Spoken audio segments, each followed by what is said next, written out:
Yes. Mhm. Okay. So thank you, Andrew. If you can just whiz us on to the next one, please.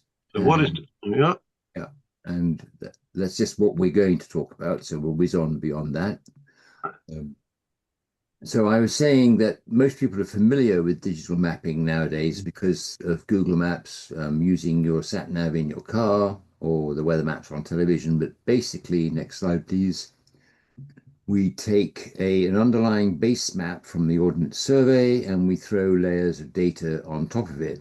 And I've just been reminded of what I was going to say the first time round, which is those of you of a certain age will remember the overhead projection systems that we used to have in the old days, where a bright light would be shined up through a transparency onto a mirror, reflecting mirror, and then up onto the screen. And if you were really advanced, you would take your felt tip pen and write on the slide as you were talking about, sort of pointing with an arrow to the bit that you were actually talking about, saying this is what we want to discuss. And you would go back to, we're way on from where we want to be, Andrew. yeah, no, it's all right. And then if you're really cunning, you would put a second layer on top of the first transparency to give more detail. And now what we're doing with digital mapping is exactly the same. You're adding layers, as many as you like, um, to get the point across that you're trying to make. Sorry, I've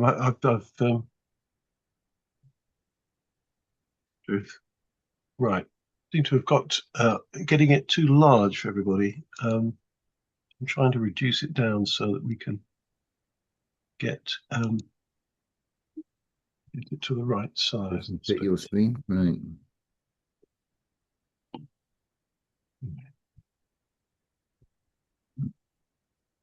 I don't think we'd be any good on the stage, would we, Jeremy, you and me?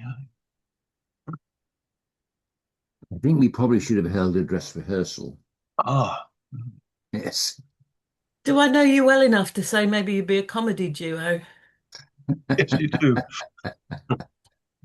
Well, But it that's would be even that's better certainly if we were fits doing. It'd that be even one. better if we were doing it on purpose. Mm. Yeah.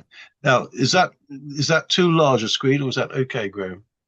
Well, I think it could benefit from being a little smaller, but in the interest of continuity, perhaps you should get going. Right. Yeah, it needs to be smaller, really. But Right. So, problem is, has anybody got any sort of New Year's resolutions they want to share with us? I was going to practice my presentation skills. All right. Okay. Not Your New wanting Year. not wanting to distract Andrew, but maybe Amanda can pick up on this. I'm really interested in what you're saying about resilience because it's something that we've identified in a number of our villages as we move into emergency planning for community councils, which in Scotland don't have particular statutory powers. Traditionally, you only had to worry about the first hour until the emergency services, the Cat 1 responders kicked in. But in climate emergencies and climate sudden events, you're going to have much, much longer because one, the council and the emergency service are going to be swamped, and two, you're going to be cut off. There will be no way to get to you. So it's a totally different style of resilience. And I just wonder whether that's something that's been picked up by others down south, whether there's better responses in place to it. So not to distract us from today's event, but I'd be really interested to hear more about what's happening in those areas for Right. yourselves. That's certainly looking much better sizing, Andrew. Yeah. That's what I expected. The other thing is that I mean, in England there are resilience forums for each county, which are supposed to be holding the ring for this kind of issue. But as with everything, they're not all equally efficient in terms of liaising with people at community level. I think I Can could you get go away back with it. up two slides, please? Sorry. You go back up two slides. You jump forward two slides, and that's gone to the end. So maybe I shouldn't have said that. What should we call ourselves when we go on the halls, Graham? We need to have a. I think stand Graham, up a comedy. suggestion. What about leaving it with the slides at the side? Because that was, although you had the Okay. slides to the side, they were the right scale. I Good think I thinking. actually had it right on that last occasion. You just started jumping through them. I know that seems to be impossible to control, Can't get the staff, you know. There you are. Mm. Right. but that works. That view is fine, isn't it? Yeah, I Given can where we see are. that. Yep. All right. So if you come down two or three, Andrew. Yeah. Yeah. Yeah, and the other one, we're still, stuff is disappearing off the bottom, isn't it? Yeah. Yeah. I don't know. I can do it that without working at it. Okay, well, let's just press on and we'll, for the interest of time, I think. Yeah. Okay. So when you start in your digital mapping system, you'll get usually the map on the right, which you can scale and zoom into. You can scroll around to your heart's content. And on the left, there'll be the layers that you can add on top. So if we go on to the next slide, please. I've now zoomed in to a particular area in Somerset, just to show you the effect of what we're doing. I've opened up the collections on the left-hand side by clicking on the floods to open up the layers available. And I'm going to click on flood zones and show you the next slide, please. So basically, this is what you can expect to happen in this particular part of Somerset when it rains for more than an hour or two at a time. And this is expected. Everything is suited to this. The fields are all sort of adjusted to cope with lots and lots of water, which is why there are lots and lots of cows in Somerset, because the grass is superb. Moving on, please. So digital mapping lets you come down to ever greater scales of detail. So we just scrolled in here to a particular part of the village just to show you that you can get different layers of data. Here we've got zone 2 and zone 3 displayed by the legend on the left-hand side. Moving on, please.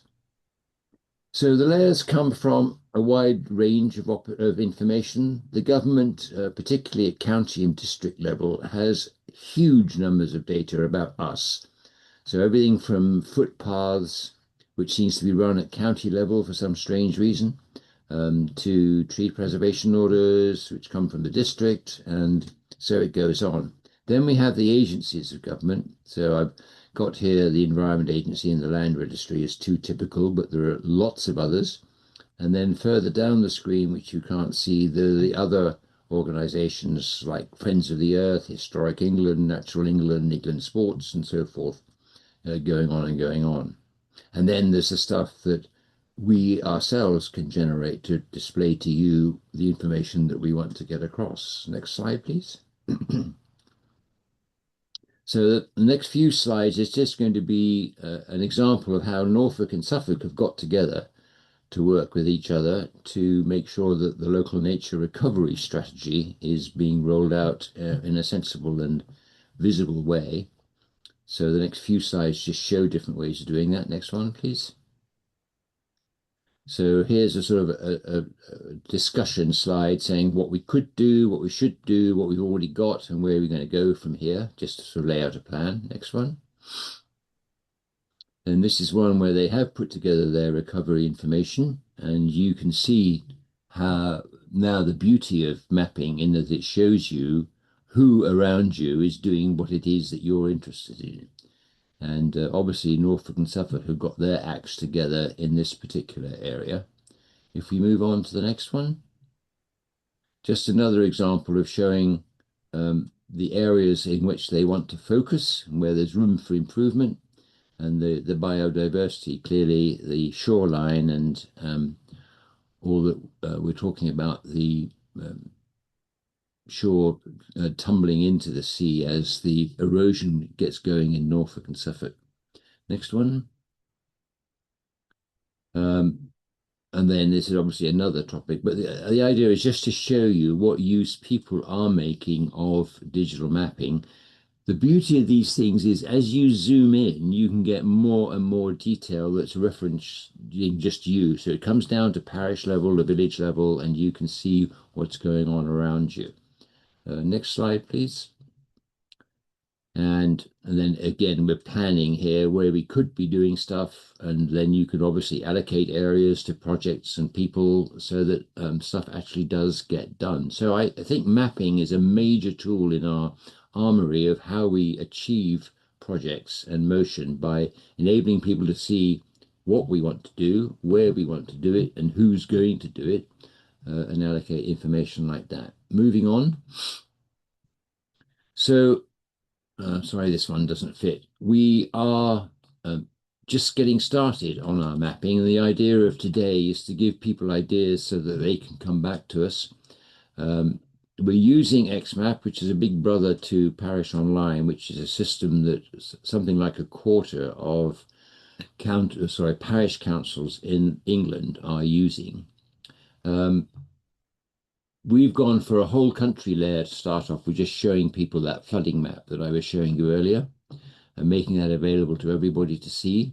And then in the our pilot area for study of East Anglia, we've sent out 2 surveys asking for information to come back. And we're showing you later on in this demonstration how the answers look and how they can be useful to people. And then the last line, which you may not be able to see, says that this is all published in the knowledge base and it's accessible through the website. And the next slide shows you where to go. So on the website, under the About This Project or About the Project listing, there is a heading for digital mapping. And if we click on that, next slide, we come to an explanation of what it's all about. If you click on the mapping menu, you're going to be taken straight to the maps. And there is a slide, a link there to take you to instructions on what to do if you've not ever seen this stuff before. So here, under the environment, there is the floods menu that I mentioned. We've already seen that. So I'm moving on to activities as a presentation of what you can do. The system will default to showing you the entire UK to start with. And we're going to scroll in onto East Anglia because that's where our survey, well, hang on a second, can we go back? But I just wanted to point out that there is the facility to jump directly to anywhere that you wish to go to if you know the postcode. The postcode really scrolls in or zooms in on the area. So in order to see what's going on, when you've entered that postcode and clicked on it, you'll probably need to zoom back out again to see what's going on, but otherwise we're fine. So if you could go into the next slide, please, Andrew. Okay, we've zoomed in to our East Anglia area, and up on the left-hand side, there is a little box called Parish Projects in this case, but that's the layers box. And this is where we select what we actually want to see. So this particular slide is just showing the Ordnance Surveys map of East Anglia. If we click on the layers, which is the next slide, you'll see it opens up to show you all the layers of data that we've recovered in our first survey. And then you can select any one that you like to show what's going on. If we click on the community allotments, next slide, then it immediately comes up with the people around this area who are reporting that they're working on community allotments. So plenty of them. But if you want to see something else at the same time, we're going to say, why don't you move down to, say, repair cafes and go on to the next slide. And now you see the 2 layers being presented on top of each other. To get more information on any one item, you can just double click on it. So we're going to go to the repair cafe in Whittlesea. Next slide. And it comes up with a choice. Do you want to go into community allotments or do you want to go into repair cafes? This only happens if there are 2 entries of data in roughly the same area. So it just wants you to confirm what it is you want to do. Since we're going into repair cafes, we'll click on that. Next slide. And then you get a pop-up box which contains all the data that we've collected that we think should be published. Now, this is a scrollable box. You can't see it on this slide, but if you move to the scrolling button, you can slide up and down to see all the information that's available. At the moment, in the first survey that we did, we didn't make it clear to everybody that the data would be published, and therefore we didn't state that the information needed to be cleared with owners in terms of their personal information, whether it was email addresses or whether it was telephone numbers. So you'll see that in this early survey results, we are a bit sparse on the information because we hadn't got everyone's permission to issue it in terms, in accordance with GDPR. So we've changed that in later editions of the survey. So that really is the end of the presentation of what's available at the moment. In summary, you can show or see what's going on around you. You can zoom in to a particular area. You can zoom into each individual feature to get the details that you need, like to whom do I contact to find out more about this or to work together with people. So just letting you know where we are at the moment, those two surveys at the moment just cover East Anglia. When I've sorted out a few of those issues that I mentioned about GDPR and so forth, then we'll invite the rest of the country to provide their information. If you'd like, you're not in East Anglia at the moment, or you didn't take the advantage of filling a survey, I'll attach the blank survey sheets to the wiki version of this when we publish it, and you'll all be able to have a go at sending your data should you wish to, because obviously the more that we get, the more people will find this useful and the more may be inspired to send us their results as well. What I've done on the future stuff is, sorry, can we go back, Andrew, is to say that the filling in the data on your end implies that you've got permission from the individuals to publish their data. So if you don't have the information, please don't put it into the survey. So don't put a phone number in unless the person involved has already said, of course you can, or they're already published in some public form, like the local village website or the Repair Cafe website or something. If that data is publicly available, then we have no problems in publishing the data here. And by putting the data into the survey, I'm asking you all to appreciate that that implies that permission has been granted by the individuals concerned. And then I've just gone on to say at the bottom that I got some thoughts about working with XMAP and Parish Online, because so you can understand why we've chosen to go down this particular route. So next one, please. Yeah, I'm sorry about the sizing here. So the arrangement of working with XMAP is that it gives us the opportunity to refine hugely the data that we're presenting to people and sharing with people, because the XMAP that we're using is the big brother to Parish Online. And Parish Online, rather as its name is a giveaway, was designed specifically for parish councils to help them in their day-to-day work. And hopefully there's been a little idea of what you can get from working with Parish Online in terms of data that you no longer have to recreate yourself because somebody else has already done it. And Geosphere, the manufacturers of these products, have agreed that if we can demonstrate that the data we're collecting and showing in XMAP is of sufficient interest to a sufficiently large number of Parish Online users, then they will transport it into Parish Online for those users to see. Just a point to those of you who are trying to work out devolution and trying to work out how to make yourself more efficient and more effective. There is the most cost-effective way of obtaining Parish Online is getting your county to do it for you. And the most wonderful example that I can give of this is Bath and North East Somerset, who have a GIS department, and they were being plagued by parishes calling up and saying, please, could you tell us a footpath that will take 15 minutes to walk around with somebody who's got a wheelchair and so forth. And they came to the conclusion that actually it was much more cost effective for them to buy a copy of Parish Online for every single one of their parishes, to issue it free to the parishes on the condition that they stopped calling the GIS department because they wouldn't answer their phones any longer. And then the agreement from Bath and North East Somerset, if you will, the quid pro quo, was that they would export all their data that they had to the parishes, so the parishes could then choose what they wanted to see. And to give you an example of the range of facilities that are available, there are several counties within the country that don't publish any information whatsoever to their parishes. So if you've got a copy of Parish Online and you live in such and such a county, you may not see any data from the county. In contrast, in Bath and North East Somerset, there are 400 layers of data issued constantly to the parishes via Parish Online. And the comments from the guy who set this up 10 years ago says that every year they have reviewed the cause or the reasons for going with this system.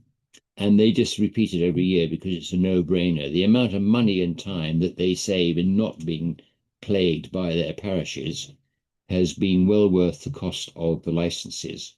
So I just put it to you all that if you can persuade your local counties that there's an advantage to everybody, a win-win, to them buying the licenses as a bulk purchase, then that really works. And it would help us because the more of you that are working in Parish Online, I think the easier it'll be for us to get data around. And finally, the biggest advantage to you using Parish Online and getting the data from your county is the enormous time savings that accrues to you. So my last slide, please, Andrew, is the sorts of stuff that is held at county, district, and unitary level that you can get in Parish Online. So we all have to deal with planning applications. In order, there's usually a portal at the county level that you can go into to see the details of every planning application, every document that's been submitted for all that and so forth. But if you want to make any comments pertinent to your parish on that product, you can't do it through the portal. But if the planning application is exported to Parish Online, then you can do everything with it in Parish Online. And the time it takes to not have to go and look for the house, not look for the postcode, not look for any conservation orders or anything else that may be applying, because they're all visible in Parish Online, is huge. Ditto for tree preservation orders. Again, they've all been put into a computer somewhere by somebody. So why should you have to go ahead and do the same thing? Much, much easier just to get your local county to export the data. It can be done at no cost to the county or to you, because Geosphere, in their wisdom, will do all the work for nothing. It's worth it to them to have their parish council users making the best use of the product so that they do the exporting and the import into Parish Online on a constant basis. So once the link has been set up, any changes, any updates or so forth will also be reflected in your copy of Parish Online. So this is really my argument to say, could you please go to your council people? And there's I'm doing a presentation on Friday this week on how to do that. So if anybody is interested, I'll put the link into the into the chat in a moment. And then people can come along and find out how best to get the data from their local councils into their local mapping system so that they save a huge amount of work. And I think I should stop there and ask Andrew if you want to add any comments to the presentation. And you're currently muted. Here we go. Many, many thanks for that, Graham. Yeah, I mean, fixing the presentation before it gets posted is straightforward, and I can help with that. The only thing I was going to add is whether if people wanted to see our own mapping on the website from the website live, then that's possible. I could show that to people in a minute if we want to see it being played with live. But back to the hands in the air, and Peter, I think you've got your hand in the air first. Yeah. Okay. Yes. Graham, or maybe Tristan, that's can better answer this. Graham, you saw that, or we saw that Norfolk and Suffolk's local nature recovery plan. You made mention of it. Has Parish Online been able to import all the data from that into Parish Online? We haven't even asked them for that information, Peter.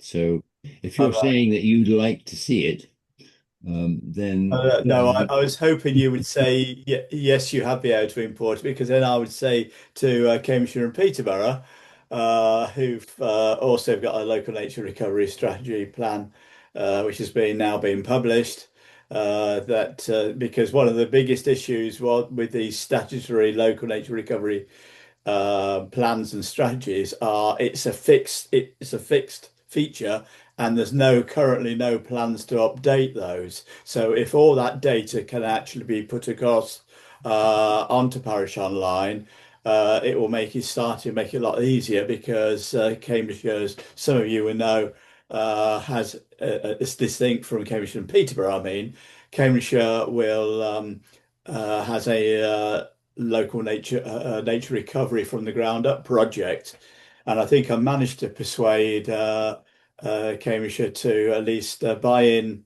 licenses, or I believe they may be free for the 16 sorry, for the 25 initial parishes which are actually involved in that particular project.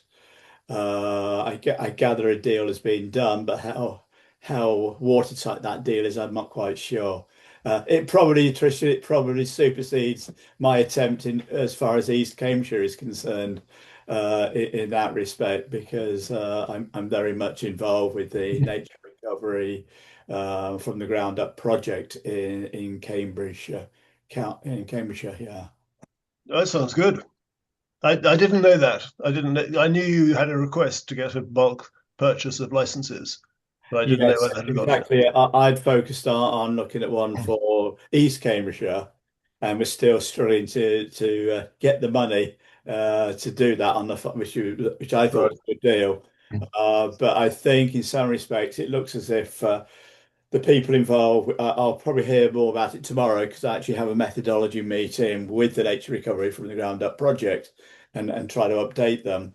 I suspect they may be calling upon somebody like Graham to do some training related to this, but I may be wrong on that one. I won't interfere with their negotiations they've been having at Yeah. this stage. Peter, you actually But raise a point which ought to be of interest to everybody, Peter, which is that Parish Online is very secure. The data that you put into it from your parish is only visible to other people who have an access to your particular copy of Parish Online. So when you ask me, has Norfolk exported the data to Parish Online, as somebody who is not in Norfolk, I have absolutely no way of finding that out from within Parish Online. Obviously, I can ask somebody, but I don't know who's got what. I don't know what you can see, and what, because it'll be different from what I can see in Parish Online, because we're all different.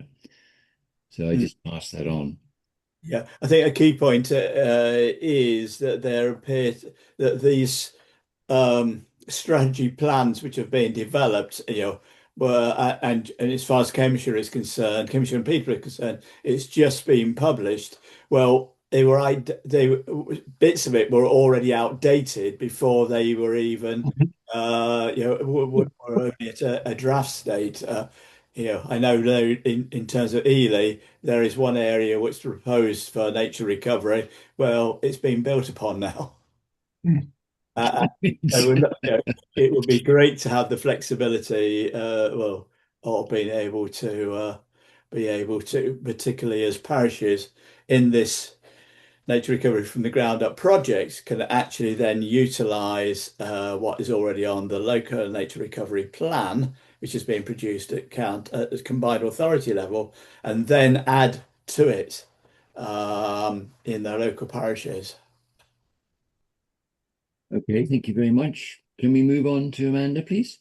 Yeah, I've got my New Year's resolution you asked at the start was to avoid procrastination. And I am going to go straight to my quick 5 points. So I'll do it backwards. Number 5 was the parish emergency plan here in Bourton on the Water. We have both a full copy, which has got all the contact details, etc., and we have a redacted copy that we publish. So some other parishes may do it that way, but it's just so that you know, in case of data and GDPR. Thank you. It comes to the next point, which is, are we, as the Great Collaboration, ICO registered? Yes. Good. And then the next is the Gloucestershire unitary, the map to unitarisation. I'm involved with from the union perspective because I chair Unison for local government here in the county, and I have the roadmap that shows who's leading on which work stream for Gloucestershire. And there's two IT-data style project themes, and so I've got the contact lead, the project lead for each. One is IT and data internally, and the other is the customer experience and all the technology that delivers to the public facing side. So if it helps, I can either use that information to get at the right person and help that way, or I can give you the contact for who is the lead. So that's another thing to note. And then the quick other one was national landscapes. Remember that they overlay this as well, and they will also be having a look at all of the nature recovery at a landscape level. So they might have 3 or 4, or in our case, 6 counties nature recovery strategies that we're pulling all together. So they've got an even greater overview, and that's another layer to look at because we are looking at data. So we will have data there that may be in a form that can be shared. I've just never thought to ask that question. Then the final one, where Baines bought parish online through the county, I had been thinking, what about if the Calcs bought? So the county associations of NALC, if they were to buy for their member councils as a bulk buy, could that be a useful mechanism? But then I thought, no, it's even better if the county does it or the unitary does it because they've got all of their data, and the fact that the data populating the mapping software, if you like, it's the data and keeping that real and live and updated. That's the key, isn't it? So a whole load of random thoughts that I hope are helpful and just practical. Thank you.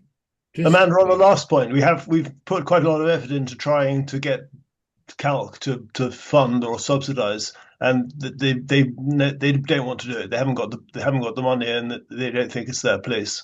So we have looked at that route. And but if a Calc, keep going. The reason I was going to ask was because I'm on the executive of Gloucestershire Association of Parish and Town Councils, and I've never heard it raised before.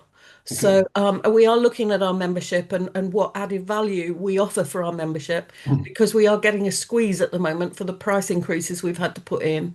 And, any extra things that the councils don't therefore have to buy themselves and saves them money and time and effort and adds joined up value added is, but we're very keen. We're very keen to talk about it if that's works. But we did try with all the Calcs a few years ago. If you've tried already, I think the county might be better. Yeah. I think if I can just jump in, the issue with Calcs, of course, is this is the County Associations of Local Councils, people aren't aware, their income comes from the parish and town councils that are members.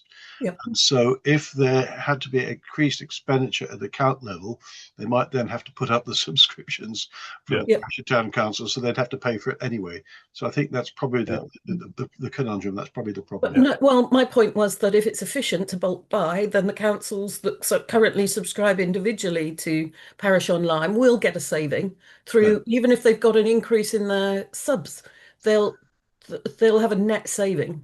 Actually, that's a bit of a detail, but it does cause a problem because the parishes that already subscribe say, well, now we won't have to. Yeah. But that puts the whole weight of the subscription onto the Calc or the county. We're happy to provide a big discount, but it's getting everybody to think that's a good idea has proved quite hard. But let's talk about it, Amanda, outside this meeting, maybe. So, yes, because I'm thinking unitarisation is the ideal time while everybody's moving the whole shebang around. Now is the time to be planning strategically for equipping all of the community tier in our unitarisation. I quite agree. Speak offline. Thank you. Yeah, lovely. Graham, can I just ask about the maintenance? Your mapping in your East Anglia project of repair cafes and those sorts of things. Is there a maintenance strategy for that? So if I run a repair cafe and we change the opening times, can the repair cafe go into that map and make a change, or does that have to come through you?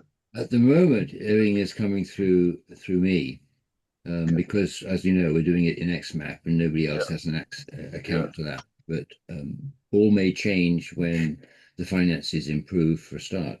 Yeah. So I think that's quite an issue to do two surveys. The danger of that sort of map is it every year it'll get out of date, and you've got to work out some strategy to get people to update it or to review that it's right.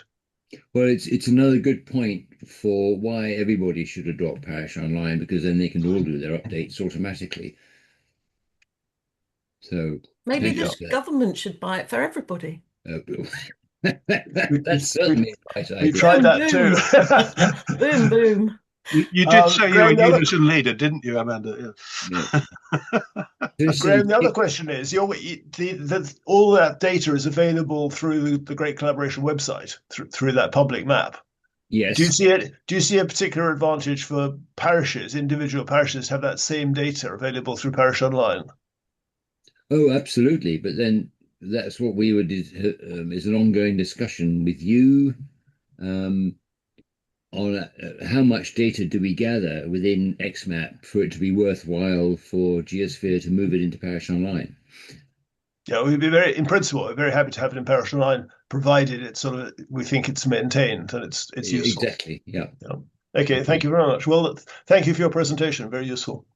Okay, and moving on to there is somebody, Rob Cheeseman. Hi, thank you, Graham. Thanks for the presentation.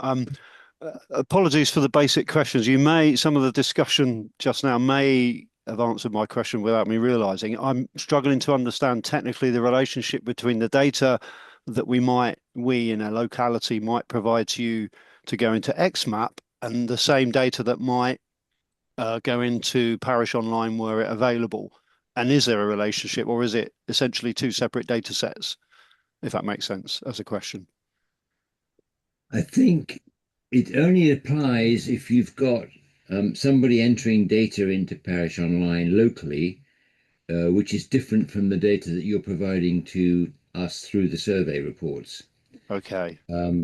But yes, I mean, one of the beauties of having everybody on Parish Online would be that there wouldn't be the same need for double entry.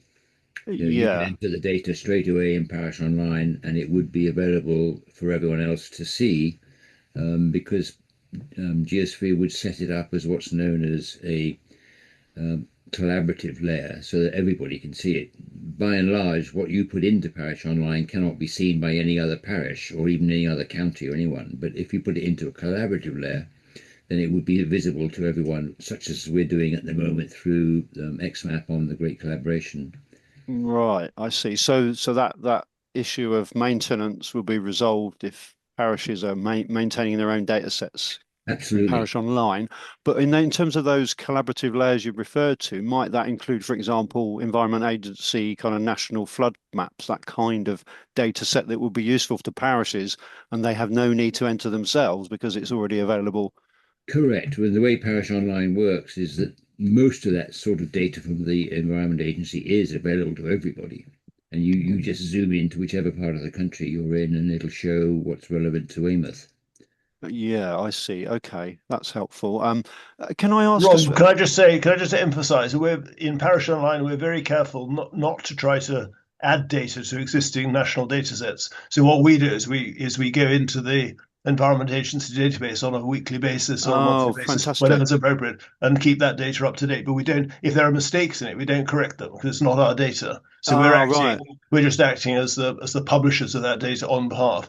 So the data that Graham's talking about that has been collected for the Great Collaboration, we wouldn't interfere with that. We would just go to the back end of XMAP and publish that data if that's what everybody wants.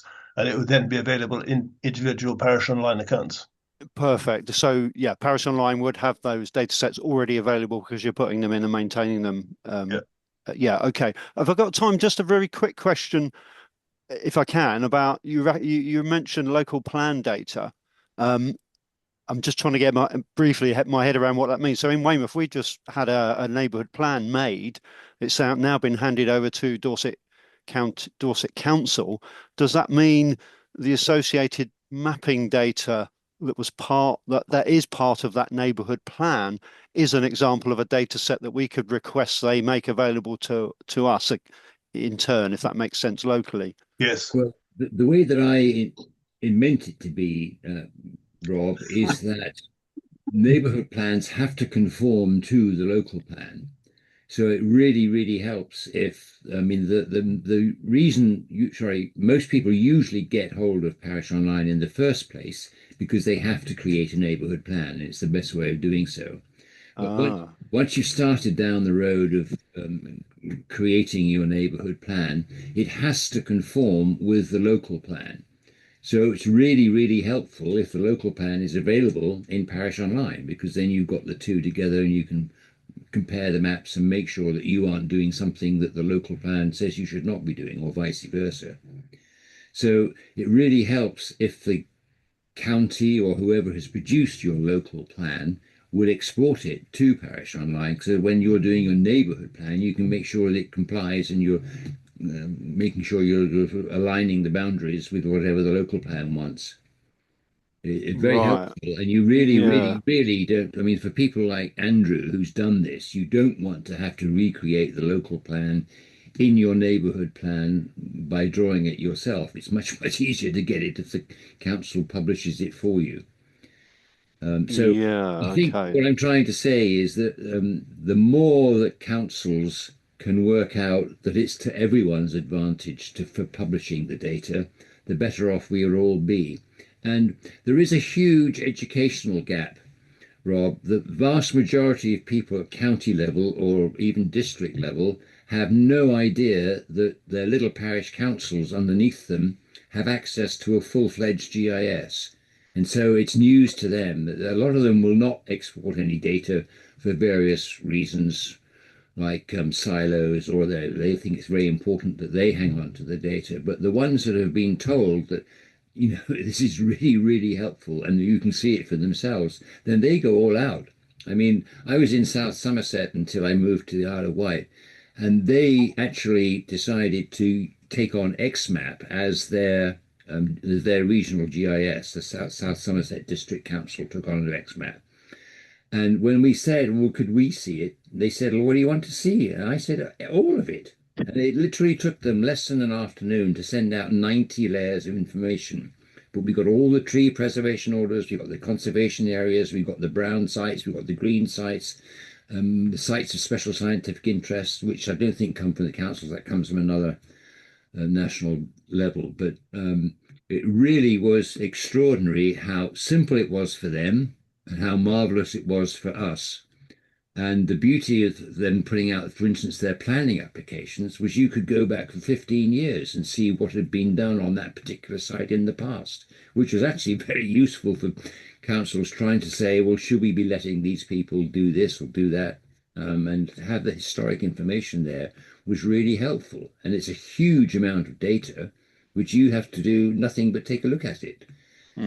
Fabulous. So the more you can persuade your Dorset Council to export their data, the better off they'll be. And the key point, I think, to them is because they all say they haven't got the time, they haven't got the resources, and you can turn around and say you don't need them because Geosphere will do the work at no charge. All they've got, or your obligation, is to find out who is responsible for the data and who to talk to put Geosphere in touch with them. So imagine Geosphere is working for 10,000 councils. They can't take the time to find out who the guy is who owns the information. That's your job. But if you were, for instance, to come along to the session on Friday afternoon, I'm going to show you how to do that, how you identify the person responsible, and then how you get them to say, yes, of course, we'll export the data. Whom do we talk to in Geosphere? Yeah, okay. I mean, I'm not actually on the council. I'm involved with the council. Coincidentally, we do have a councillor on the call. But I wonder, sorry, this is quite an important question. It sounds like the implication is you need a certain amount of dedicated resource in your town parish council to maintain Parish Online. I feel there might be a slight barrier in having a business case to say we need a paid resource to do this because it is so important. But I don't know what Helen's thoughts are on that. Weymouth are actually quite big users of Parish Online. You took Oh, it we over have it. I didn't know we ages had ago. it. Yes, 3 or 4 years ago you took it, and Ah, interesting. things Sorry, were. You're you're muted, Helen. you're muted, Helen, you're Helen. muted. Yeah. Sorry to interrupt. Yeah. Yeah, Well, Helen's unmuting herself. I was just going to say, I know how good Weymouth is as a fellow clerk, but I'm up in Gloucestershire. So yes, not only do they know how to use it and have it, but they use it very well. yes, Over to Ah, you, Helen. yes. They do use it, but they don't share with councillors access to it, and share with councillors what they're actually doing, because they see it as an operational thing, rather than. But I have when I first heard about it, I rushed to see that they were using it. Yeah, but I think maybe we need to pursue councillors having access, and maybe able to suggest to Dorset that it's rolled out everywhere. Well, in terms of your councillors having it, there is a facility to make the users of Parish Online read only. So there's no danger that you can go in and mess up the data. They just give you a read only account and you can see everything that's there, but not make changes to it. Okay, I shall ask for one of those then. Thank you. I would. That's very helpful to me too. So thank you, Helen, because I'm also a councillor, not in the same council, Yeah. but where I'm a parish councillor, there has been a little bit of reticence to let me have access to things. Yes. And I think now I understand why. And the fact that there is a read-only way of being a user, I think I'll try that at council tonight. Thank you. and it seems crazy. I mean, I can understand the operational thing and the sensitivity for data, but if you've got all those layers available, that is 100% a strategic tool.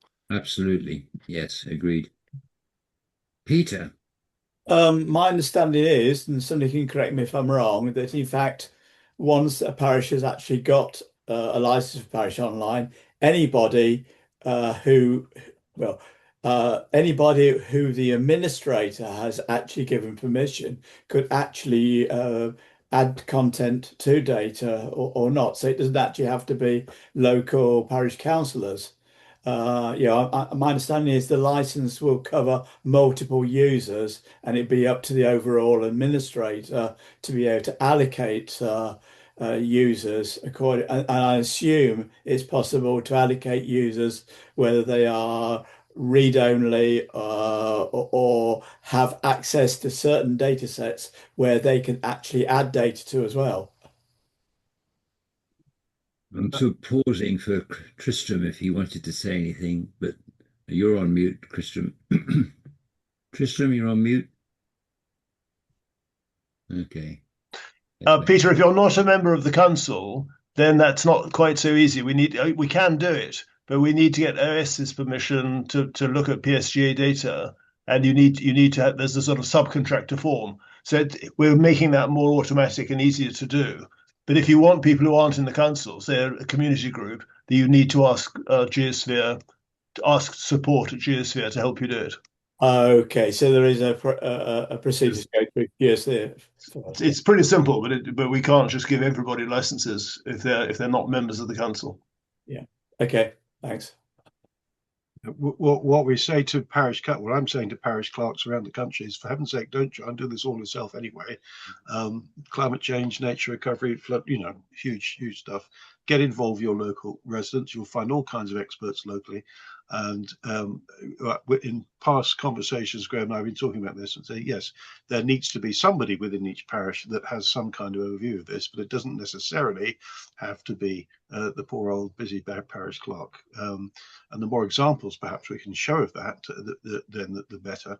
And it's also what both Amanda and Helen have just been saying, is that the sort of clutching of data is no respecter of sizes of organisation, that it can be clutched at parish level, it can be clutched at county level. And of course, what used to be referred to in general parlance as the People's Republic of South Somerset were very, very much more community oriented than some other councils. Anyway, enough said. Just before we switch to Andrew, could I just make a plea to everybody, please, that I'm delighted if you could suggest areas that you'd like to see recorded on the map.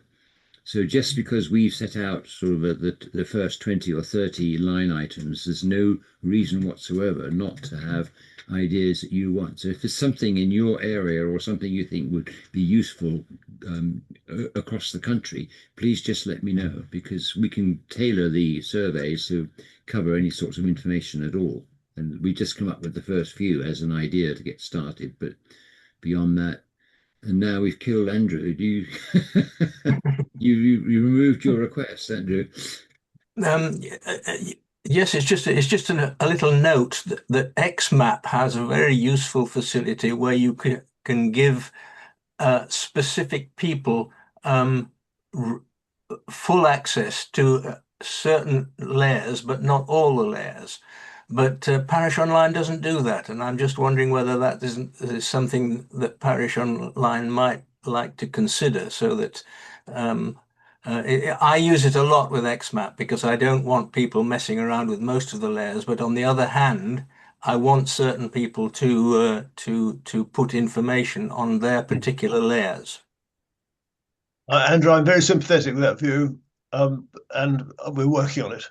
But one of the problems is when we started Parish Online, we wanted to make it a very simple system that everybody could drive, and it's it's another complication, and it involves different software, so you'd have to make some internal changes to the software base. So it's not easy, but I'm very sympathetic with that idea. So I hope it'll arrive. Yeah. Is there anybody else with any more questions, please? I got a quick one, if I may. And that was just, when you said about which you suggest a way if we had any thoughts. Is there an interest in putting in locations of car clubs, like community car clubs? I'll just show you what we've got at the moment, shall I, Amanda? Yeah, that'd be really good. Thank you. There it is. Allotments, there we go. This is about local groups. And the criteria for it is at least 3 active volunteers that meet regularly, not something that's dormant, Allotments, social boat trains, car club, there you are, community energy, community fridge, heating, cycling club, lift share, parish cluster, there's more than one cluster carriage working together, rights of way, groups, people tidy up rights of way, it's great, very important sort of thing to do. And then there's also an other. So that's the list we've got at the moment. And you're going to ask me, where can I see a copy of that list? And I'm going to see if I can operate that. But I can put it in the chat, can't I? Yeah, that'd be great. Put it in the chat. It's also I was thinking definitely on the map. floodwaters. So if you look at the map, you can just look at the layers that are there and see what is already there and what you can add to. There is a wonderful catch-all line there called Other, where you can put in whatever you like. Yeah, I think floodwaters would be a really good one. Agreed. Actually, I did see somebody else with a hand up. Was it Rob? Yeah, it was me. Sorry. I was just going to add to that very thought about flood wardens, going back to the community emergency planning conversation. I think knowing where community emergency plans or groups are active would be really useful. I don't know if people know, but you can register on Communities Prepared, your community emergency planning group. So I don't know if they've got existing data that they can share, but I think knowing that there's a community emergency plan somewhere in your community, because emergencies by nature don't stick to a defined geographical area, could be a useful thing to see. Great. Well, thank you all very much for your time. I am responding to a desperate brother who wants to be fed, but if anyone else wishes to continue the conversation, they're very welcome to carry on without me. Otherwise, thank you all so much for showing up and for putting up with my idiocies in presenting the information. I'll try and get that cracked before the next time. And see you all next time. There is a Parish Online meeting on Friday afternoon, which will be discussing getting information from your council data servers into Parish Online, how you do it, how you go about it, and what the necessary steps are. So you're all very welcome to come and join that if you wish. Otherwise, we'll see you next week when the topic is... He says, frantically searching to find out what the topic is next week. I can stay a bit longer, Graham, if anybody else wants to chat about other stuff. Okay. It's going to be Musings on Collaboration from the Echo Environment and Awards winner. So good stuff. Yes, I'll make you a host. Okay. Andrew, and thank you. Yeah. And I don't think I'm the host with the most. I'm probably the beast with the least, but never mind. Yeah. Take care, everybody. Thank you all so much for your time and inputs. See you next Thanks, time. Graham. Enjoy your Thank you, lunch. Graham. Thanks, Thank you. guys. I'm gonna drop as well. Thanks, guys. Appreciate that. Yes, great. Thank Proud you. of Weymouth. My grandparents lived in Weymouth, so Oh, lovely. right. Yeah, lovely place. Thanks, guys. You're mute again, Helen, unless you were saying something. Yeah. No. Sorry. Bye, Rob. See you later. Before everybody's gone, the Zoom on Friday, could we have an email link? Then I can forward to it to our town clerk, just in case she's not aware of it and there is any data we want to get from Dorset down to Weymouth. Right. I'm just copying it, cutting and pasting off there. So if you want to put your email in the chat, Helen, then I'll send it to you straight away because you're my friend. Yeah. Mm. Okay. Sometimes, Helen, I find that when a link is put in the chat, by the time I tried to cut and paste it, the meeting's ended and off we go, and I've lost it. So I think I'm in the habit now because I come every most weeks of just grabbing it quick, copy and paste. Yeah. I also press the button which is save the chat. That's brilliant. Which I also use. Let's see where. Okay, cancel. Yeah, I don't get to Weymouth as much as I would like to, but very fond memories. Is there still the grandson or the great grandson of the original artist doing the sound? Yeah, he has there's a whole new exhibition thing at the end of the town now that's a sand sculptors thing, as well as the thing on the beach, which is still going strong. Yeah, because it's I mean obviously the sand in Weymouth at Weymouth is particularly good for sand sculpturing.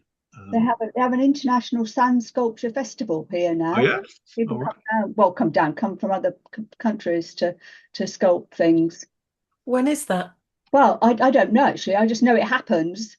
It's just one of those things that pops I'll up. look it up. Let's go along and have a look at. They have it. They hold it in the facility, so they actually take the sand from the beach and they put it in this enclosed, covered area, marquee type place that's there permanently. And so, because I think that's part of the thing about our weather, that you have anything, any sort of beach thing, it's bound to rain on you.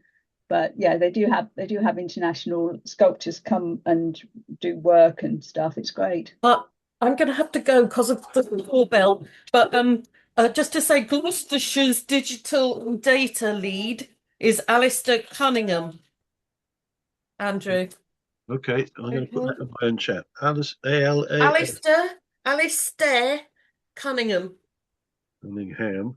Okay, I'm away now. Thank you very much for all the work on this. Thank you. It's been very useful. We're getting there. Yeah. And I'll come to the same Weymouth again soon. Yeah. My father would. Yes, he's gone. She's gone. Okay. Great. They seek her here, they seek her there. She's now gone somewhere else. Okay.